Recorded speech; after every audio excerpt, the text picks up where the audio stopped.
देखिए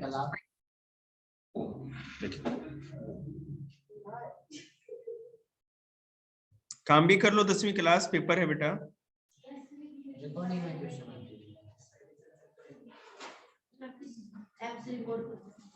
zoom what is our system of election. मैंने आपको बताया था कि इलेक्टोरल कॉन्स्टिट्यूएंसी किस हिसाब से डिसाइड होती है, पॉपुलेशन के हिसाब से। अगर दिल्ली एक अभी विधानसभा है, लेजिस्लेटिव असेंबली है, और दिल्ली में टोटल 70 विधानसभा क्षेत्र है, तो एक एक विधानसभा क्षेत्र जनसंख्या के ऊपर निर्भर करेगा। ठीक है कि कहा, मान लो कि 1 लाख या 2 लाख या 1.5 लाख, वो सरकार डिसाइड करती है ना। परिसीमन आयोग होता है, वो डिसाइड करता है इस चीज को कि कितने जनसंख्या पे एक विधानसभा क्षेत्र या कितने जनसंख्या पे एक लोकसभा क्षेत्र बनाया जाएगा। ठीक है, उस हिसाब से होता है। और उस एक सीट पे बहुत ही अलग अलग पॉलिटिकल पार्टी से, कोई लिमिट नहीं होती, जितने भी लोग चाहें खड़े हो सकते हैं, जो लोग उसके काबिल हैं, एलिजिबल हैं, योग्य हैं, और जिसको सबसे अधिक वोट मिलता है। दिल्ली, बिहार, पॉपुलेशन डेंसिटी बिहार सबसे अधिक, दिल्ली ऑल ओवर है ना, Delhi is also a state. पता है मुझे, पता है मुझे। किसको बेवकूफ बना रहे हो? तुम्हें। इसीलिए तो बना रहे हैं, जो होगा उसको क्यों बनाएंगे बेटे, बता। एक बात बता, जो नहीं है उसी को बनाएगा ना। चलेगा, तो बता दीजिए दूसरा स्टेट ऐसा कौन है। चलो अब आई बात, मुझे नहीं पता। फिर बेवकूफ है तू। मैं ये कह रहा था, यूपी नहीं स्टेट नहीं, सुन तो लो। हमारे भारत में 2 ऐसे केंद्र शासित प्रदेश हैं जहां विधानसभा, पहला दिल्ली, दूसरा चंडीगढ़। मतलब भाई चंडीगढ़ जा रहे हैं तो मतलब आप चंडीगढ़ बोलिएगा, पांडिचेरी कौन बोलेगा?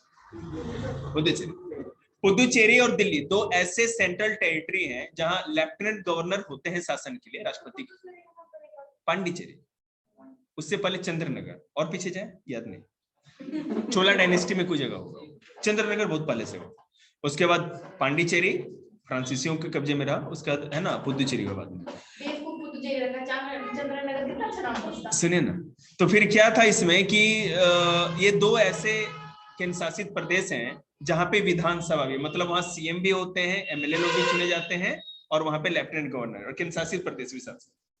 देखिए, अरे आपने ये तो पूछा ही नहीं कि यही 2 क्यों, इसका मतलब आप लोग बेवकूफ, आप लोग पूछे इसलिए क्योंकि यही दोनों ऐसे केंद्र शासित प्रदेश हैं जहां इतनी जनसंख्या है कि वहां पे विधानसभा बनाया जाए या वहां पे ऐसी सीट डिसाइड की जाए, और दूसरे किसी भी केंद्र शासित प्रदेश की जनसंख्या इतनी ज्यादा नहीं है।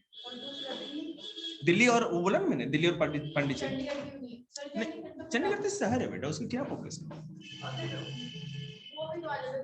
राज्यों की तो ऑलरेडी वो है राजधानी। 7th को बेटा स्टेट गवर्नमेंट पढ़ा रहा था, देखेंगे।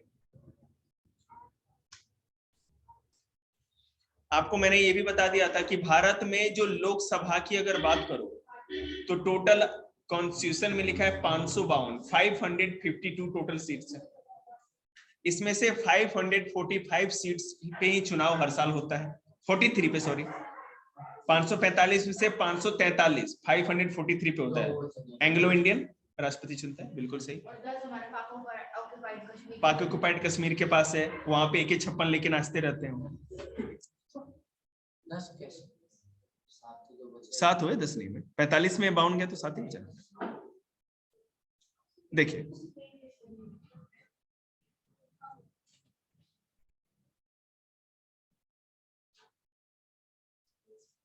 रिजर्व्ड कॉन्स्टिट्यूएंसीज, देखो मैं आपको बताऊं, पढ़ाई छोड़ सारे यहाँ 10th क्लास बाहर आना जरा एक बार सामने, यहाँ बैठो, सारे यहाँ बाहर आइए। देखिए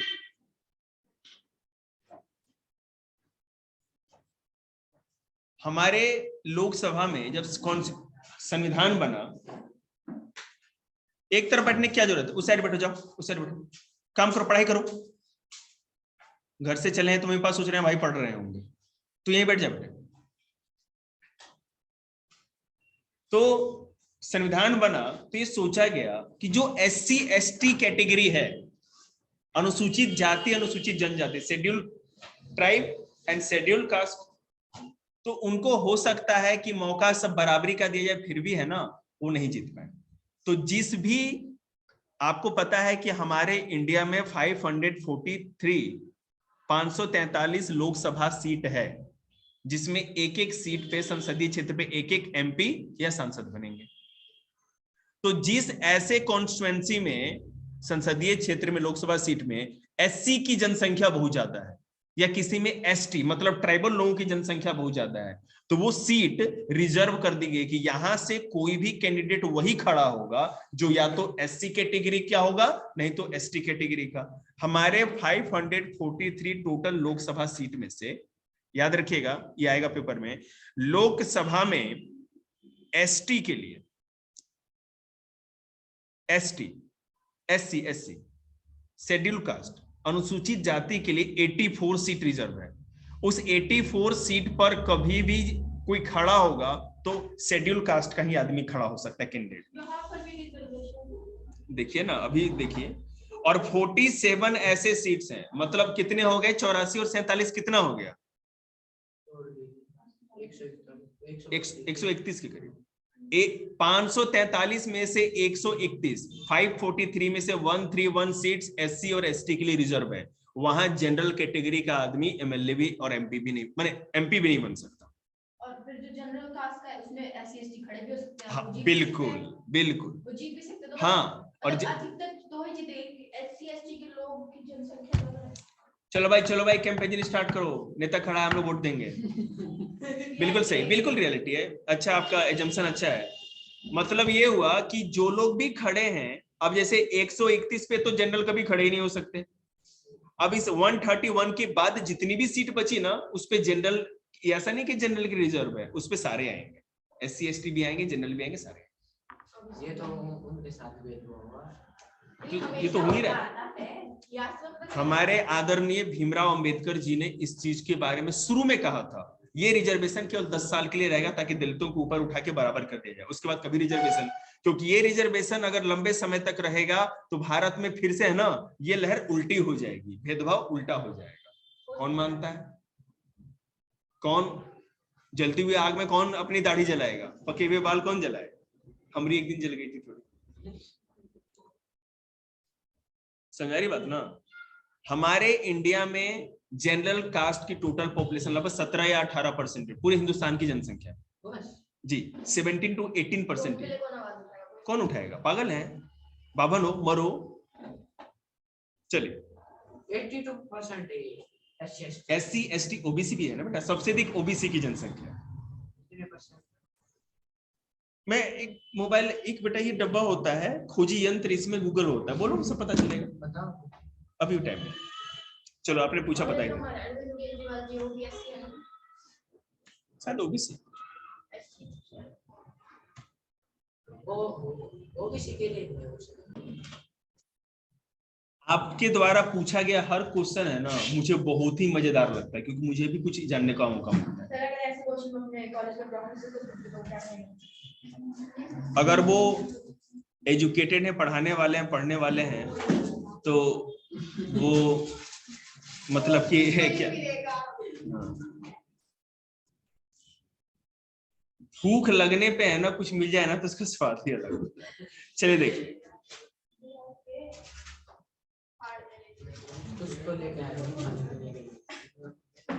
मन नहीं करता, मूडी। देखिए यहां ध्यान देंगे, पेज समझ में आ गया? अभी नहीं बेटा खाएंगे नहीं, ऐसे मन ऐसे कर देते।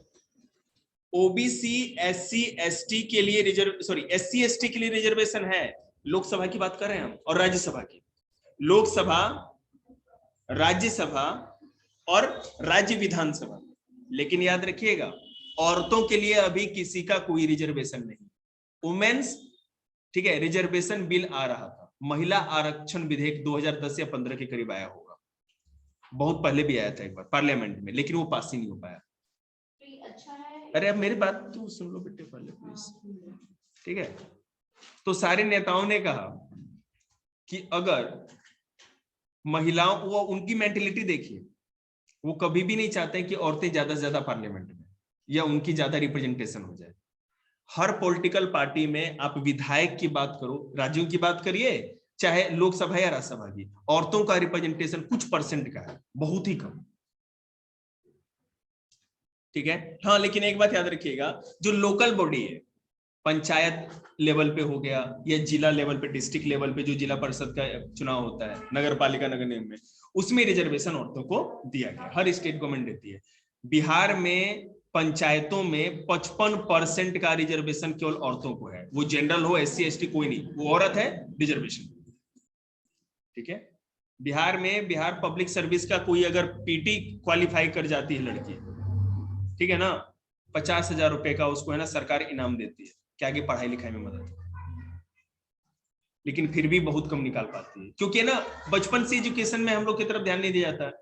बिहार अभी हिंदुस्तान का सबसे पिछड़ा हुआ राज्य है एजुकेशन के मामले, सबसे नीचे तो वही है। चलिए, वोटर लिस्ट क्या होता है? जो लोग भी 18 या उससे ऊपर के हैं, इसका मतलब जो लोग भी वोट देने के लायक हैं, उनका नाम वोटर लिस्ट में होता है। आप इलेक्शन देने, आपके पापा जाते होंगे तो आप जो कार्ड लेके जाते हैं ना, ये वोटर ID कार्ड, उसके बाद है ना वो वोटर लिस्ट में मिलाया जाता है। वो वोटर लिस्ट हर साल तैयार होती है और इसलिए बनती है कि मान लो कि आपने दिल्ली का, मेरा है ना बिहार का वोटर लिस्ट है, आरा का अपना, तो वो हर साल वो सर्वे होगा वोटर लिस्ट में कि क्या इस बार जो इलेक्शन हो रहा है तो ये आदमी रह रहा है यहाँ पे, नहीं रह रहा, तो वो कट कर दिया। समझ में आ रहा है? इसका मतलब कि वहां पर नहीं, ताकि बिल्कुल रियल लिस्ट पता चल जाए कि कौन कौन वोट देगा। सर वोट जरूरी होता है? नहीं, कोई कंपलसरी नहीं, अब चाहे तो देना, चाहे तो मत दे।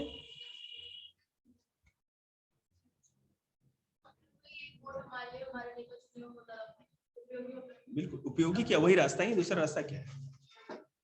अगर ऐसे ही सब कुछ में लगे कि वोट देना इम्पोर्टेंट है, तो फिर तो नेता ही नहीं बनेगा।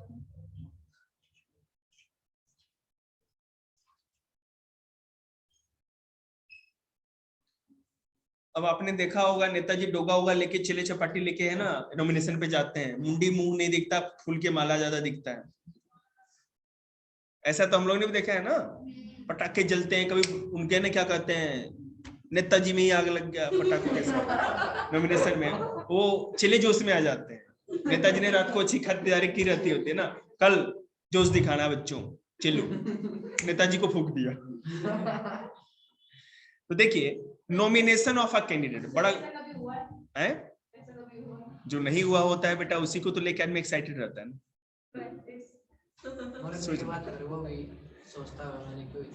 देखेंगे, this happen only when there are almost no restriction on anyone to contest an election. This is what our system provides. Anyone who can be voter can also become a candidate in election. आप जिस भी constituency से एक voter हो, आपका वहां का पहचान पत्र बना है, आप उस कॉन्स्टिट्युएंसी से खड़े भी हो सकते हो, इलेक्शन में पार्टिसिपेट कर सकते हो। और कैसे करोगे? यहाँ पे आपको पता है ना, केवल लोकसभा के चुनाव की बात कर रहे हैं। The only difference is that in order to be candidate, the minimum age is 25 years. आप चाहे MLA के लिए खड़े हो या MP के लिए खड़े हो, लोकसभा और राज्य विधानसभा की बात कर रहे हैं, तो मिनिमम एज आपकी 25 साल होनी चाहिए, उससे कम में काम नहीं चलेगा। ये नहीं कि कल चली गई गुड़िया कहेगा हमने बनना है नेता, नहीं बने, 25 पूरा हो। While it is only 18 years for being a voter, और कम से कम 18 साल उम्र किसके लिए चाहिए? आपको वोट देने के लिए, वोटर बनने के लिए। There are some other restrictions on criminals etc, but this applies very extreme cases. Political parties nominate their candidates who get the party symbols and support. Party's nomination is often called party ticket. जिनके ऊपर कोई criminal charge है या नेताजी गए हैं लंबे समय के लिए जेल में, तिहाड़, तो वो इलेक्शन में अब नहीं खड़े हो सकते, क्योंकि सुप्रीम कोर्ट का ये जजमेंट आया है। याद रखिएगा एक बात, कौन सी ईयर में? याद नहीं आ रहा, उच्चतम न्यायालय, ये लगभग 2015-16 की बात है, उच्चतम न्यायालय या सुप्रीम कोर्ट जो जजमेंट देता है ना, वो भारत का कानून होता है, संविधान हो जाता है। उनका जजमेंट देख के है ना सारे लोग उस हिसाब से अपना जज जजमेंट। कौन है इसका? सी रमन्ना अभी नए हैं, मैंने कि चीफ जस्टिस वैसे, और 5 मैंने कि ऐसे तो अभी 30 हैं, 30 के अप्रोक्स हैं टोटल। तो फिर तो उसका जज मतलब एक टाइप से कानून लिखता भी हो गया, तो वो जो कानून बनेगा तो लिख जाएगा। बहुत लंबा चौड़ा कॉन्सेप्ट है, अभी एक लाइन में नहीं समझा सकते, चैप्टर खत्म करना है। ये क्वेश्चन ही होता है क्या है। देखिए, तो भैया अगर आप चाहते हैं नेताजी बनना या नितिन बनना, तो आपको क्या क्या होना चाहिए आपके पास? Serious criminal cases pending against the candidate. अगर आपके खिलाफ अगर कोई सीरियस क्रिमिनल चार्ज है, पेंडिंग है, आप नेता नहीं बन सकते, मतलब आप नहीं खड़े हो सकते इलेक्शन में। Details of the asset and liabilities of the candidate and his और हर फैमिली। आप अपने अपने परिवार के बारे में, कितने जेवर हैं, कितने गहने हैं, कितना जमीन है, सब कुछ। अरे पढ़ ही लो, एक दूसरे का मुंह देख रहे हो, सारे ही सारे में कर रहे हो, काम करो, कुछ पढ़ लिए तो भैया बुक को, दूसरा बुक दीजिए उनको पढ़ने के लिए। पॉलिटी निकाल लो यार, एसएसटी निकाल लो, पढ़ो, मुंह देख रहे हो एक दूसरे का। और तुम लोग भी पढ़ो खाने के अलावा। Education qualification of the candidate, है ना, बन सकता है बिल्कुल, वही हम देख रहे हैं।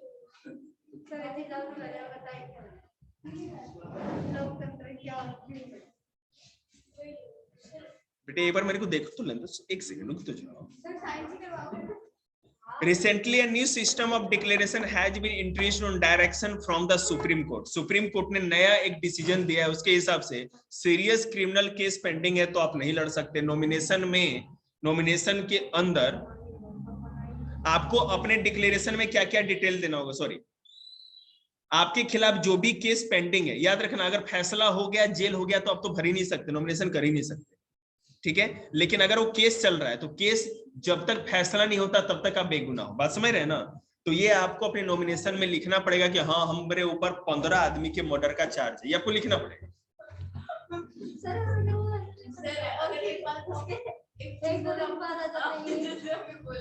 हमारे ऊपर 15 आदमी का मर्डर है, सो एक क्रॉप कर ले और उस वॉइस को रिकॉर्ड करके किसी को, इसीलिए तुम कह रहे हैं आप नेता बनेंगे।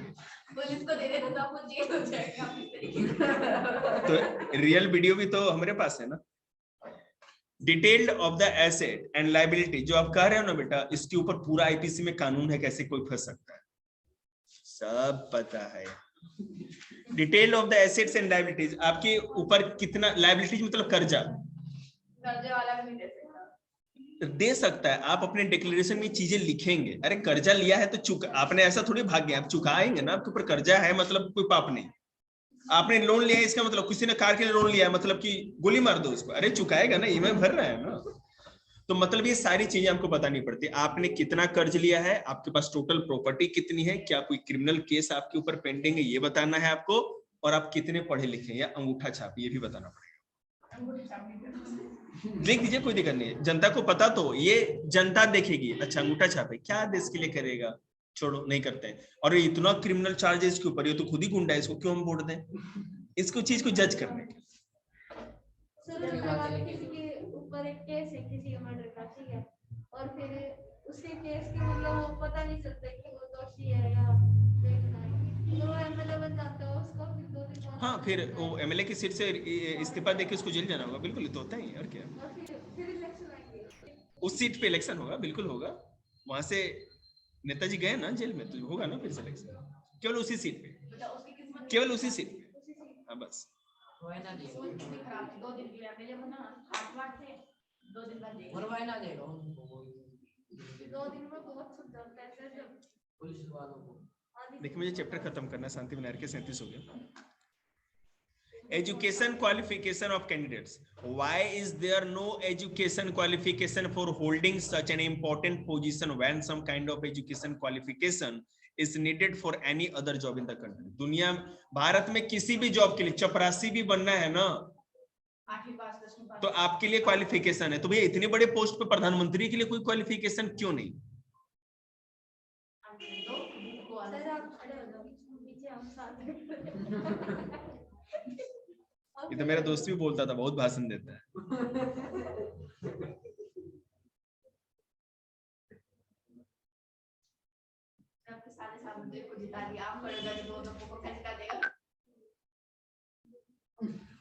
यूट्यूब पे हमारा सब्सक्राइबर बढ़ावे नहीं किया, सब हमको वोट देगा, देखते हो।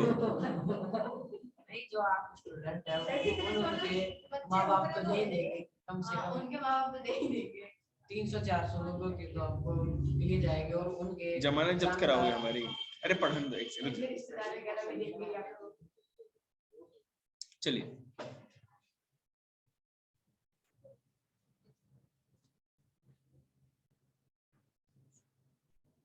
इलेक्शन कैंपेन देखेंगे। चुनाव प्रचार, चुनाव प्रचार क्या है? चुनाव प्रचार का मतलब ये हो गया कि हर पॉलिटिकल पार्टी अपने कैंडिडेट के तरफ से चुनाव प्रचार करती है। मोदी जी, गुग्गा स्वामी, सब लोग जाते हैं चुनाव प्रचार में। किस लिए? घर घर जा करके पर्चा बांटते रहते हैं कि भाई वोट देना चाहिए, इसको दीजिए। अभी मोदी जी आएंगे अगर उनका वो लोकसभा चुनाव होता है, पर्चा बांटने वाला। अरे बेटे, तो घर घर मतलब आपके घर नहीं जाए। अभी जो जैसे यहाँ था ना कि ज्यादा लोगों को आप कैंपेन में नहीं जा सकते कोरोना के चलते, इलेक्शन कमीशन ने लगाया था, तो अमित शाह घर घर जाके पर्चे बांट रहे थे यूपी। मैंने एक सिंबॉलिक होता है। अब घर घर क्या टंगड़ी तुड़वाओगे नेताजी की? मैंने कुछ ऐसा है। हमारे यहाँ नहीं यार लोग। तो आप सुन ही लीजिए, फिर आप मधुमक्खी के छत्ते में हाथ डाला, ज्ञान लो। भारत का एक ही ऐसा नेता था ना जिसने 20,000 किलोमीटर का है ना पैदल यात्रा की थी, और अपने एकमात्र स्टेट में घर घर जाके लोगों से पूछता था कि आपकी क्या समस्या है। ऐसा नेता कोई नहीं हुआ आज तक मॉडर्न डेमोक्रेसी में। मैंने अभी मतलब पुराने जमाने में, नए जमाने में YSR रेड्डी, उसी का बेटा है ना YSR जगमोहन रेड्डी, जो उसका बेटा है, ये तो घपलेबाज है, वो अभी आंध्र प्रदेश का CM। और आंध्र प्रदेश जब बटा भी नहीं था उस समय YSR रेड्डी थे। इतने मैंने इतना बढ़िया वो आदमी की क्या कहना, 20,000 किलोमीटर पैदल जाते, घर घर चला जाता, लेकिन पूरे घर घर जा करके, घर घर जा करके पूछता था क्या दिक्कत है, जो भी दिक्कत है। वो तो बहुत बार घोटाले में पकड़ा गया, बहुत कांड हुए उसके। अभी वहां का मुख्यमंत्री भी है, ठीक है ना। तो और उनका है ना हेलीकॉप्टर क्रैश में है ना आंध्र प्रदेश की पहाड़ी में उनका डेथ हो गया था, हेलीकॉप्टर क्रैश हो गया था। बहुत, अरे जनता साउथ में ऐसे जनता है ना, मतलब कि अपने नेताओं के लिए ना छाती पटक पटक के जमीन पर रोएंगे, ऐसे हैं वहां पे फैन फॉलोइंग है। हम लोग के यहाँ कोई नेता केजरीवाल मर जाए कौन रोने वाला है? कोई ना, अंधे दूसरा आएगा, अपना टाइम आएगा, नहीं तो दूसरे का टाइम जरूर आएगा। कभी ना रोया जनता, नेता भी तो अच्छा है ना, उनके लिए तो रोएगा ही कोई भी। जी मैं देखिए, ध्यान देंगे, कीप क्वाइट। देखिए,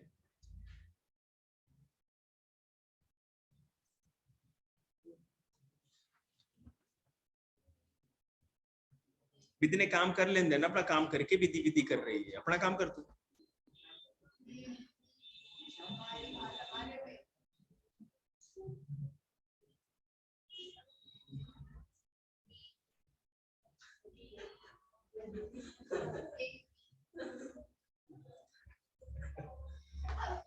रुक जा बेटे, चैप्टर खत्म करना है।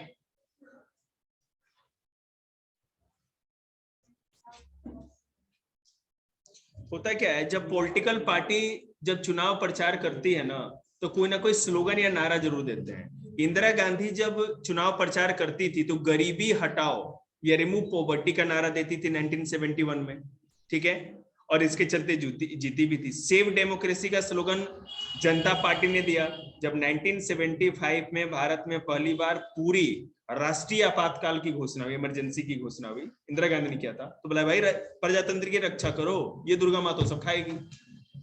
तो उसके ऊपर फिर वोट हुआ पड़ा 1977 में, कांग्रेस पार्टी की गिरी और फिर जनता पार्टी की सरकार बनी। लैंड टू द टिलर्स, ठीक है। वेस्ट बंगाल में असेंबली इलेक्शन, मतलब जो जोतदार हैं, बटाईदार, उनका ही खेत होना चाहिए।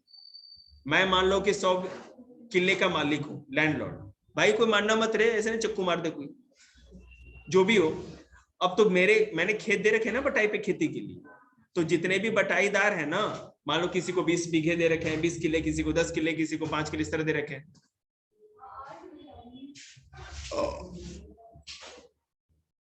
ठीक है। तो वेस्ट बंगाल में स्लोगन हुआ कि भैया आप हमारी सरकार बनाएंगे ना, तो जो जिसकी खेत जोत रहा है, जमींदार का, जोतदार का या बटाईदार का ही खेत उसके नाम कर देंगे। उस पे वोट मिला। Protect the self respect of the Telugus. T Ramarao, इन्होंने कहा ना कि तेलुगु लोगों की सुरक्षा की जाए, उनके सम्मान की रक्षा की जाए। आपने चंद्रशेखर राव के बारे में सुना होगा, तेलंगाना के वो अभी सीएम है, उनके बारे में सुना। इनके सरनेम भी वैसे रेड्डी रेड्डी राव राव, अन्ना नहीं बोला आपने। रेड्डी और राव के बारे में ज्यादा। According to our election law, चुनाव कानून के आधार पे हर्ष जी, नो पार्टी और कैंडिडेट कैन, कोई भी पॉलिटिकल पार्टी या कैंडिडेट क्या क्या नहीं कर सकता। ब्राइब और थ्रेटन वोटर्स, ना तो जो वोटिंग करता है वोटर को ना तो कुछ घूस दे सकता है, मतलब बोतल पकड़ा दिया, कंबल रजाई कुछ भी, ऐसा नहीं कर सकते, और ना ही धमका सकता है, तमंचे पे वोट नहीं ले सकता।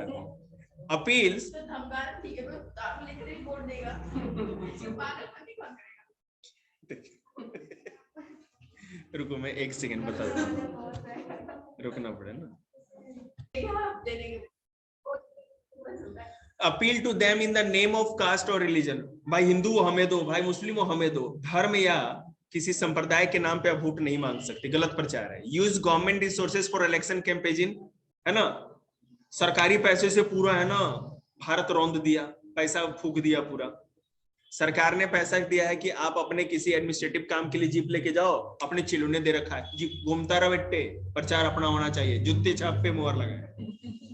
Use government resource for election campaign, spend more than 25 lakhs in a constituency for a Lok Sabha election और 10 lakh in a constituency in an assembly election। ठीक है, 25 लाख से ज्यादा किसी लोकसभा के चुनाव में एक सीट पे खर्च एक कैंडिडेट नहीं करेगा, और अगर राज्यों के ऊपर विधानसभा सीट है तो 10 लाख से ज्यादा खर्चा नहीं होना चाहिए। मतलब हमें समझ में नहीं आता, ये हमें पागल बना रहे हैं या कानून बनाने वाले पागल? कानून बनाने वाले पागल है, क्योंकि ऐसा तो होता ही नहीं है, छोटे छोटे गांव में ही हो जाता है इतना। कोड ऑफ कंडक्ट, आचार संहिता, अगर इलेक्शन कमीशन ने, चुनाव आयोग ने डेट डिक्लेयर कर दिया कि हाँ भाई इतने तारीख से चुनाव होगा, तो उसके बाद सारा प्रचार और चार सब कुछ बंद हो जाता है। ये पेपर में आएगा, 100% आएगा। In addition to law, all the political parties in our country have agreed in the model code of conduct for election campaign. According to this, no party or candidate can, क्या क्या नहीं करेंगे? Use any place of worship for election propaganda. किसी भी मस्जिद, मंदिर या किसी भी धार्मिक स्थल का दुष्प्रचार नहीं करेंगे, उसका उपयोग नहीं करेंगे पर अपने प्रचार करने के लिए।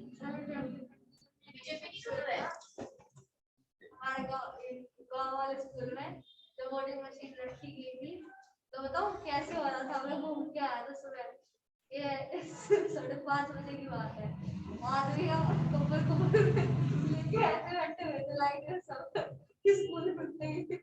चलो देखो, आपने तो वोट कर दिया लेकिन वो जीता ही नहीं। फिर वो चक्कू मार के ना मेरा डोसा निकालेगा पेट से। Use government vehicles, aircrafts and official for election, ठीक है, ये भी नहीं कर सकते, सरकारी वाहनों का इस्तेमाल नहीं कर सकते। Once election are announce, minister shall not lay foundation stone. एक बार इलेक्शन की डेट डिक्लेयर हो गया ना, तो ये नहीं मोदी जी ने इतने 1000 करोड़ की परियोजना का उद्घाटन कर दिया, शिलान्यास नहीं कर सकते, नहीं तो फिर ये गलत माना जाएगा ना कि आप दुष्प्रचार कर रहे हो, ये लालच में कर रहे हो कि अभी इलेक्शन आया तब जाकर के ये कर रहे हैं। कोड ऑफ कंडक्ट से एक दिन पहले सारा कर देते हैं, एक दिन में क्या होता है यार। Polling and counting of votes, polling आपको पता है कि अलग अलग स्कूल में या गवर्नमेंट ऑफिस जहां भी होती है वहां पोलिंग बूथ बनाए जाते हैं, वहां पे पोलिंग होती है, और पोलिंग होने के बाद उन पोलिंग को काउंट किया जाता है। काउंटिंग में जो जीतता है उसकी सरकार, जो नहीं जीता वो रोए, ठीक है। What make election in India? What makes election in India democratic? Bharat में कौन सी चीजें चुनाव को प्रजातांत्रिक बनाती है? चुनाव के क्या ऐसे गुण हैं भारत में जो कहेंगे कि ये है ना डेमोक्रेटिक है? पहला, inclusion of false names and exclusion of genuine name in the voter list, ठीक है। जो भी फॉल्स नेम, गलत नाम होते हैं उनको हटा दिया जाता है, चेकिंग किया जाता है, वोटर लिस्ट बनाते समय साफ सुथरी वोटर लिस्ट बनाई जाती है। Misuse of government facilities and officials by the ruling party, जिसकी सरकार है वो तो सरकार के हाथ में सारा सरकारी साधन है, धन है, उसके मिसयूज से रोकती है उसको। Excessive use of money by rich, एक लिमिट बना दिया गया है तो उससे ज्यादा पैसा कोई खर्च ना करे तो मनी, नहीं हमें तो कुछ भी नहीं लगता, हम तो केवल पढ़ाते हैं। Intimidation of voters and rigging on the polling day, वही कंबल वाली बात, बूथ से लेकर के किराने की दुकान तक कंबल कंबल, कंबली कंबल, बोतल कंबल, है ना, मतलब इंटिमिडेशन, मतलब जी वही। इंडिपेंडेंट इलेक्शन कमीशन, हमारे संविधान में जो चुनाव आयोग है वो आजाद है, वो कैसे काम करेगा, क्या काम करेगा, वो खुद से अपने कानून बनाता है और राष्ट्रपति उसको कंट्रोल करते हैं, राष्ट्रपति से सिग्नेचर कराना पड़ता है। वो कभी भी पार्लियामेंट से कोई आदमी उसको कंट्रोल नहीं कर सकता, ठीक है। अब कानून मत घुमाइए, बहुत घूम जाएगा। ये तो रियलिटी है ना, तो बिल्कुल। पार्लियामेंट ही कंट्रोल कर रहा है उसको, चाहे आप इनडायरेक्टली हो या डायरेक्टली, पार्लियामेंट ही कंट्रोल कर रहा है। जिस तरह से हमारी जुडिशरी अपनी इंडिपेंडेंट को एंजॉय करती है, उसी तरह हमारा इलेक्शन कमीशन है।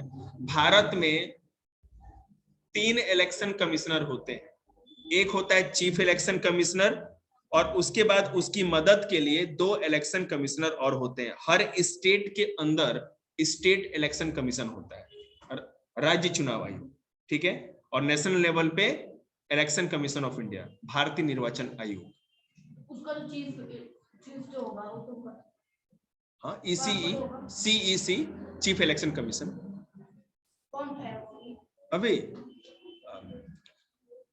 बता देंगे, रुक जाओ, क्या नाम था उसका रे, सुरेश चंद्रा, चेयरमैन ऑफ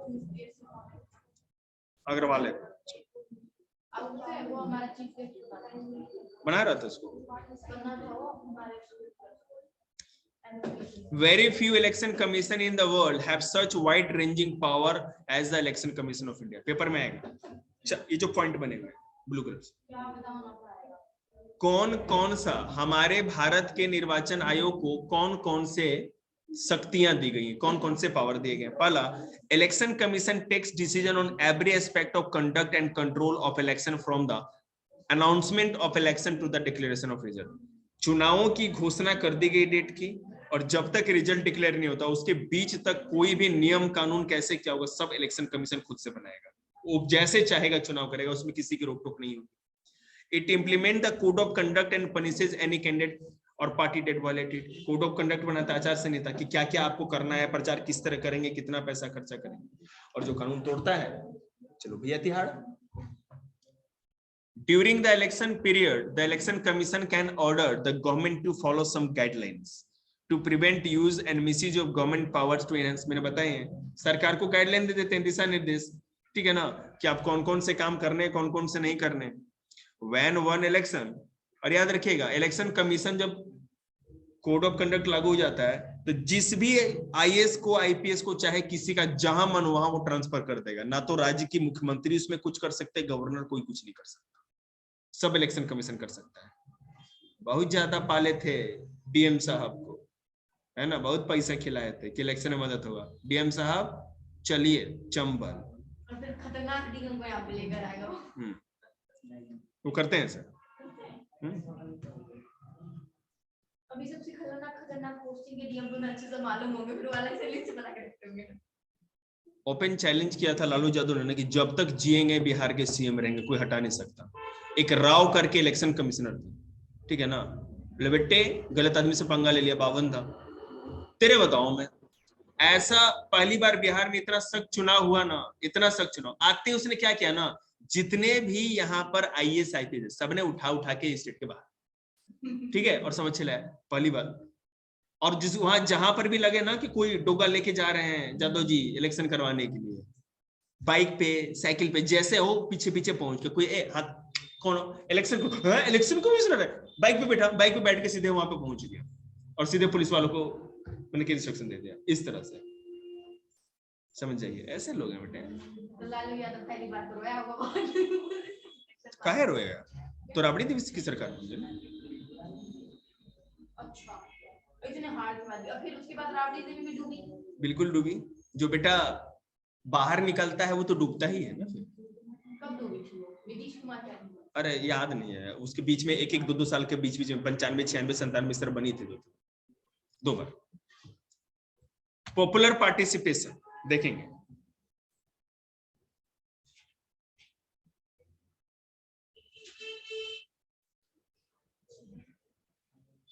भारत में वोटर की अगर बात करें तो कितने % लोग अपर कास्ट के, कितने लोग वोट करते हैं? 56% अपर कास्ट के लोग जाते हैं, वोटर लिस्ट में नाम है, वोट डालते हैं, मतलब जनरल। ओबीसी 58, एससी 60 और एसटी 61। ठीक है,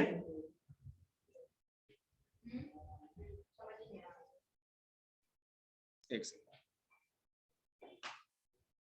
उसके बाद होता क्या है कि चुनाव के बाद, काउंटिंग के बाद जो भी रिजल्ट आती उसको कोई भी पॉलिटिकल पार्टी पूरी सम्मान से मानते, एक्सेप्ट करते हैं। ये नहीं कि हार गए तो पता चला कि तोप लेके निकल गए, आज जो आया सामने विधानसभा उड़ा देंगे, ऐसा नहीं। ऐसा कर देना, उसके बाद आर्मी भेज देंगे। The outcome of India's election speaks for itself.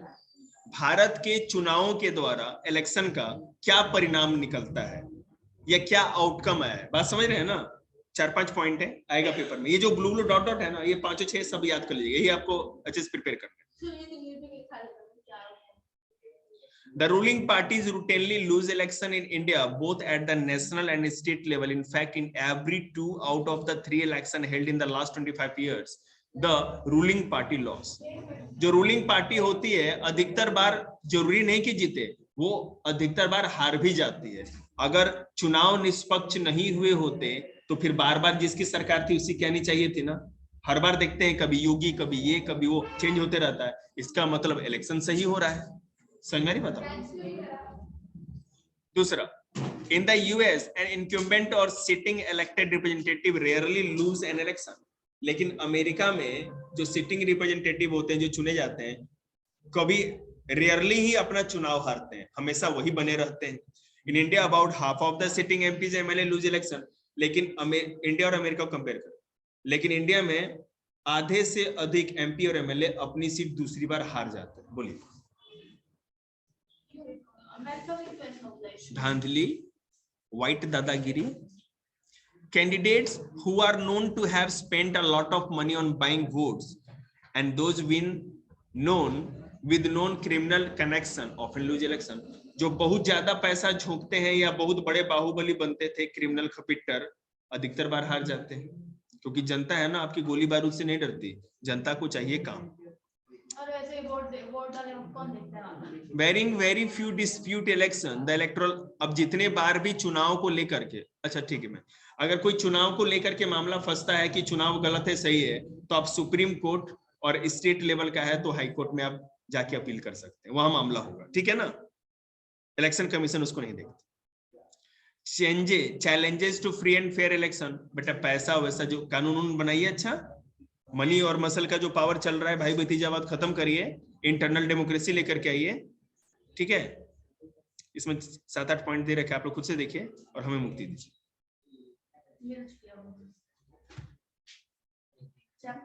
खत्म, समझ में आएगा।